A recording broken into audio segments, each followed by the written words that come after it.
Boa noite. Me chamo Adão Figueiredo. E o que estará sendo relatado a todos vocês aconteceu comigo há exatamente 7 anos atrás. Hoje em dia moro em uma cidade conhecida como Telêmaco Borba. Mas quando todo esse ocorrido aconteceu, eu e minha esposa e meus filhos morávamos mais para a área rural do município de Sabáudia, cidade vizinha aos municípios de Pitangueira, Arapongas e Rolândia. Eu era prestador de serviços gerais em uma fazenda da região. Fazenda que pertencia a um homem muito conhecido na região por Janguinho. Este senhor era um homem muito bom de coração.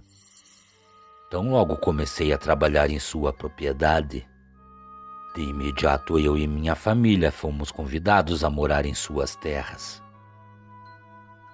E assim, passamos a ficar livres do aluguel, também da água e da luz. Senhor Janguinho entregou a chave da casa que existia em sua propriedade para mim. E depois que eu e minha família nos mudamos para aquele lugar, nossa vida mudou da água para o vinho. Durante boa parte daquele ano, trabalhei na lavoura. Também cuidava de algumas cabeças de gado e fazia a manutenção das cercas que determinavam as terras que pertenciam àquele homem.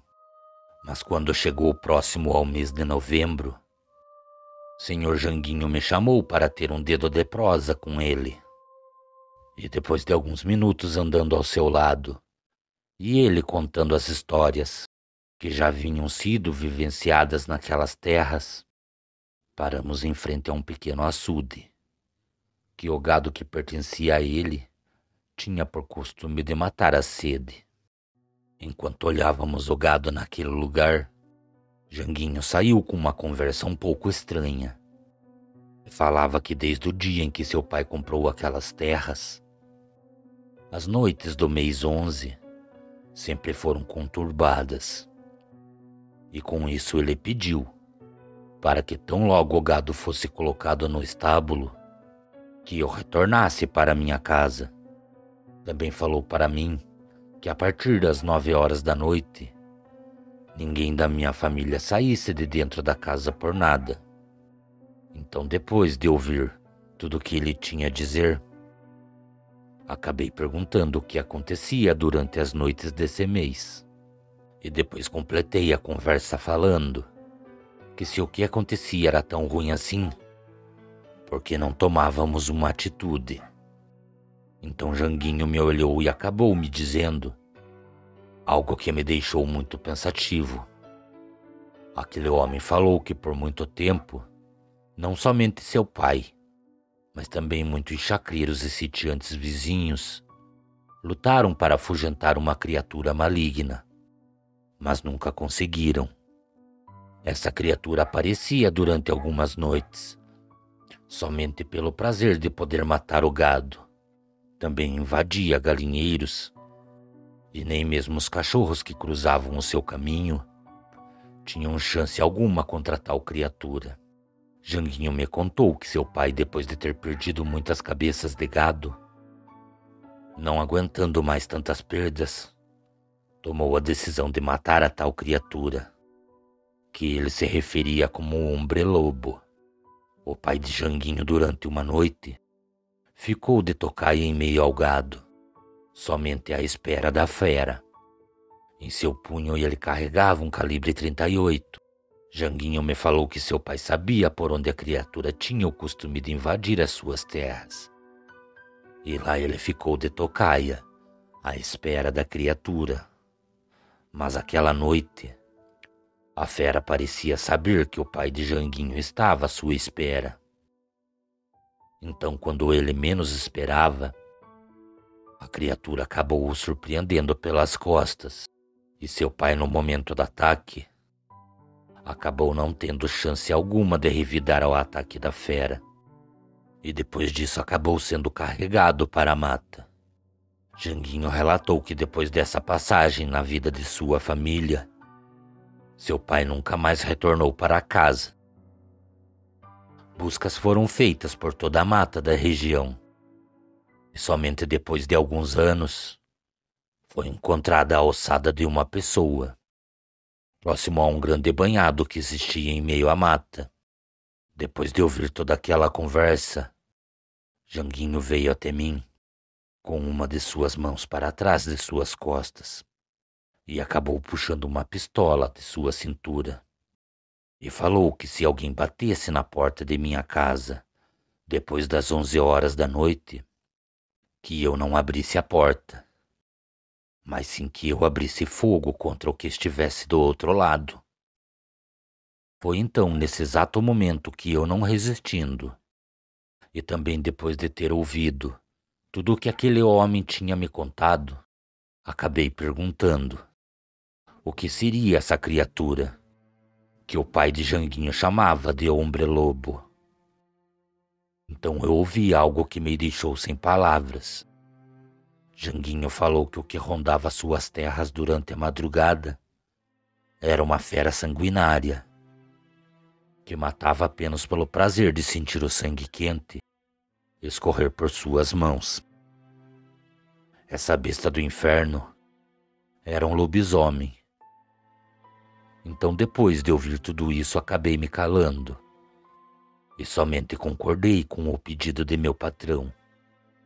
Tão logo tivemos essa prosa, comecei a refazer o caminho até a minha casa e acabei decidindo não contar nada disso à minha esposa. Não queria deixá-la com medo e nem alarmar a minha família, a ponto de termos que sair daquelas terras. Esse foi o meu grande erro. A arma que foi me dada por Janguinho, eu acabei escondendo dentro de casa. A nossa vida continuava normal, e durante os dias que iam se passando, eu ia deixando toda essa conversa de lado, a ponto de esquecer de tudo. Mas quando foi uma noite, acabei sendo acordado. O quarto que eu e minha esposa dormíamos estava impregnado por um odor muito forte, que parecia o cheiro de cachorro molhado. Também notei que minha esposa não estava ao meu lado na cama. Então, quando resolvi levantar, escutei o barulho da porta de casa sendo destrancada. Também ouvi que algo muito pesado passou correndo do lado de fora de aparar o meu quarto e foi em direção à porta. Depois disso, não demorou muito para que eu ouvisse os gritos de minha esposa.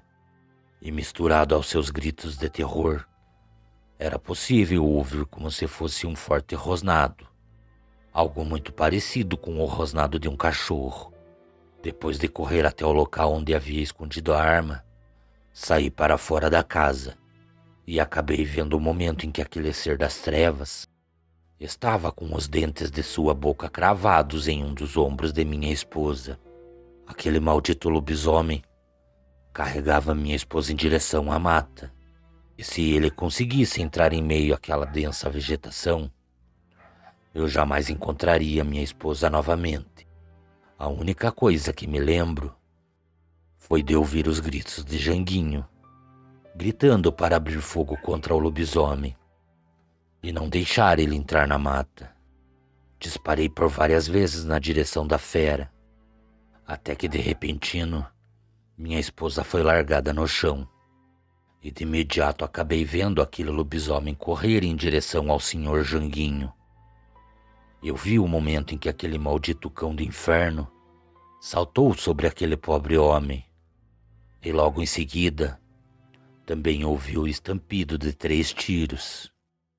Então corri em direção à minha esposa, e depois de levá-la até nossa casa, retornei rapidamente até onde Janguinho havia sido atacado. E o que eu acabei vendo, até os dias de hoje assombram minhas noites de sono. Não existe uma noite sequer que eu não veja aquele ser do inferno se contorcendo no chão e voltando a se tornar uma pessoa. O homem que tomou o lugar da criatura, incrivelmente mesmo se esvaindo em sangue, pronunciava palavras de maldição para mim e para seu Janguinho. Então, antes daquele homem descarregar seu revólver sobre o peito daquele homem, ele olhou para Janguinho e falou: tudo isso é apenas o início de tudo. Muitos como eu passarão a perseguir vocês. Cada um de vocês terá a vida tirada de forma sangrenta, assim como foi tirada a vida de Lineu por essas matas. Nesse momento, Janguinho terminou de matar aquele ser. E quando eu perguntei quem era Lineu, Janguinho me respondeu que era o nome de seu pai. Depois de tudo isso, tão logo minha esposa se recuperou, acabamos deixando aquelas terras. Senhor Janguinho acabou acertando tudo comigo e também um pouco mais do que me devia. E com esse dinheiro, conseguimos comprar a terra e a casinha que eu e minha família moramos hoje. Minha esposa acredita que o que a atacou foi uma onça parda. Eu nunca convidei para sentar e nunca pensei em contá-lo o que realmente aconteceu. Agradeço muito por estar contando essa trágica experiência vivenciada por mim e por toda a minha família. Cordiais uivos a todos. Boa noite.